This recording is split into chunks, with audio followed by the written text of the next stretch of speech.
Welcome back. BJP ಜನಾಕ್ರೋಶ ಯಾತ್ರೆ ವಿರುದ್ಧ ಸಚಿವ ಡಾಕ್ಟರ್ ಎಂಸಿ ಸುಧಾಕರ್ ವಾಗ್ದಾಳಿ ನಡೆಸಿದ್ದಾರೆ. ಸದ್ಯ ಚಿಕ್ಕಬಳ್ಳಾಪುರ ಚಿಂತಾಮಣಿಯಲ್ಲಿ ಮಾತನಾಡಿದಂತವರು ಏನಕ್ಕೆ ಜನಾಕ್ರೋಶ ಯಾತ್ರೆ, ಬಿಜೆಪಿ ವಿರುದ್ಧನ?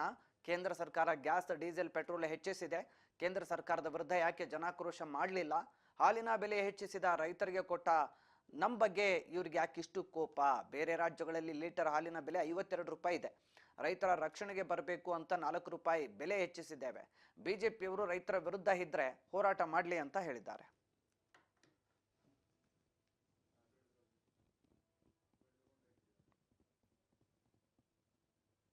ಇವತ್ತು ಗ್ಯಾಸ್ ಬೆಲೆ ಮತ್ತೊಂದು ಬೆಲೆ ಇವೆಲ್ಲ ಜಾಸ್ತಿ ಆಗಿತ್ತಲ್ಲ, ಅವತ್ತು ಯಾಕೆ ಜನಾಕ್ರೋಶ ಆಗಲಿಲ್ಲ? ಇವತ್ತು ಹಾಲಿನ ಬೆಲೆ ಯಾರಿಗೆ ಕೊಡ್ತಾ ಇರೋದು? ಹಾಲಿನ ಬೆಲೆ ಇವತ್ತು ಈ ಭಾಗದಲ್ಲಿ ಜನ ಜೀವನ ಮಾಡ್ತಾ ಇರೋದು ಯಾವುದರಲ್ಲಿ? ಬೇರೆ ರಾಜ್ಯಗಳಲ್ಲಿ 52 ರೂಪಾಯಿ ಇದೆ ಲೀಟ್ರಿಗೆ ಹಾಲು, ನಮ್ಮ ರಾಜ್ಯದಲ್ಲಿ ಎಷ್ಟಿದೆ?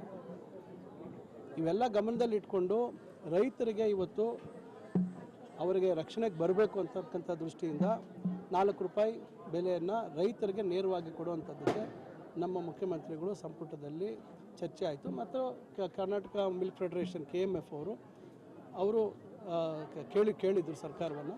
ನಂತರ ಅದು ನಿಮ್ಮ ಹಂತದಲ್ಲೇ ತೀರ್ಮಾನ ಮಾಡಿ ಅಂತಕ್ಕಂಥದ್ದು ಚರ್ಚೆಯಾಗಿ ಅವ್ರಿಗೆ ಬಿಡೋಣ, ಅವರೇ ಅದಕ್ಕೆ, ಯಾಕಂದರೆ ಅದು ಸರ್ಕಾರ ನೇರವಾಗಿ ಅದರಲ್ಲಿ ಭಾಗಿಯಾಗಲಿಕ್ಕಾಗೋದಿಲ್ಲ ಅಂಥೇಳಿ KMFನವರು ತೀರ್ಮಾನ ತಗೊಂಡು ಇವತ್ತು 4 ರೂಪಾಯಿ ಹೆಚ್ಚು ಮಾಡೋಂಥದ್ದು ಮಾಡಿದ್ದಾರೆ.